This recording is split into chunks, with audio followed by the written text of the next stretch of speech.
I'm Ronnie with Info Stories, where we bring you feel-good stories every week.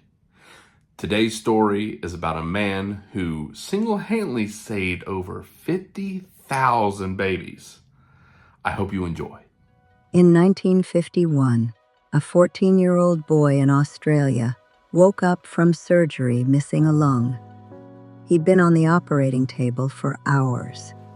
He had 100 stitches down his chest, and in his veins was blood that had come from 13 strangers he would never meet. He spent 3 months in that hospital bed, and somewhere in those 3 months, lying there doing nothing but thinking, he made a decision.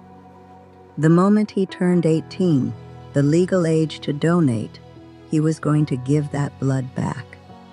He had no idea he'd still be doing it 63 years later, and he had no idea what was in his blood. To understand why his blood mattered, you need to understand what was killing babies in the 19th called rhesus disease.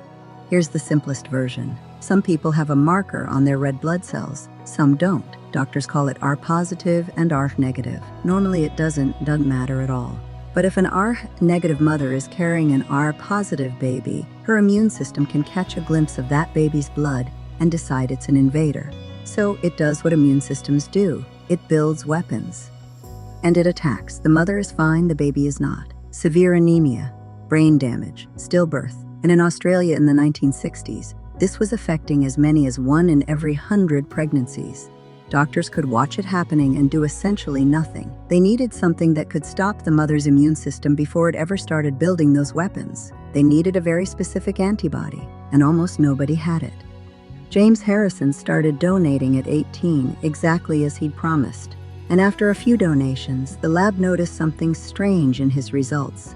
He was Rh negative, but he was also carrying an enormous amount of the exact antibody that Rh positive blood provokes.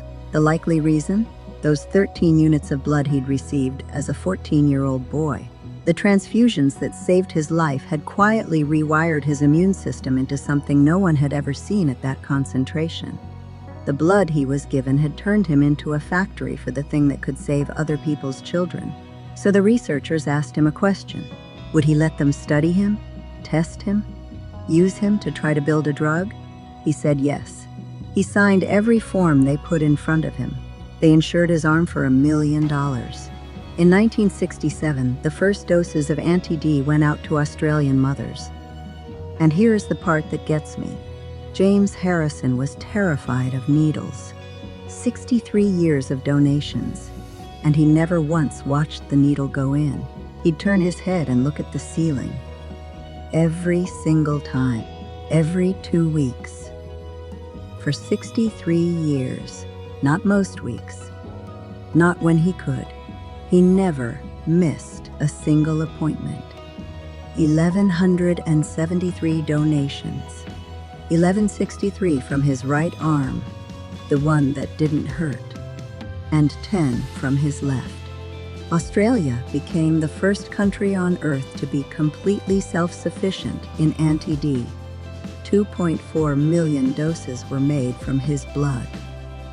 2.4 million. Australian law doesn't allow it. He didn't want it anyway. And in the middle of all of this, his own daughter got pregnant and needed an anti-D injection. His grandchildren exist because of the thing he'd been quietly doing since before she was born. Australia caps blood donation at 81 years old. So on the 2018 May, James Harrison sat down and rolled up his sleeve for the last time. They gave him a cake. He seemed a little embarrassed about the fuss. Asked about the world record he'd just set, he said he hoped somebody would break it, because it would mean somebody else was that dedicated to the cause. He died in his sleep in February 2025. He was 88. His daughter said he was proud he'd saved so many lives without any cost and without any pain. Somewhere out there right now are millions of people who have no idea that a man they never met, who was afraid of needles, turned his head toward the ceiling twice a month for 63 years so that they could be born. He never met them either. He showed up anyway.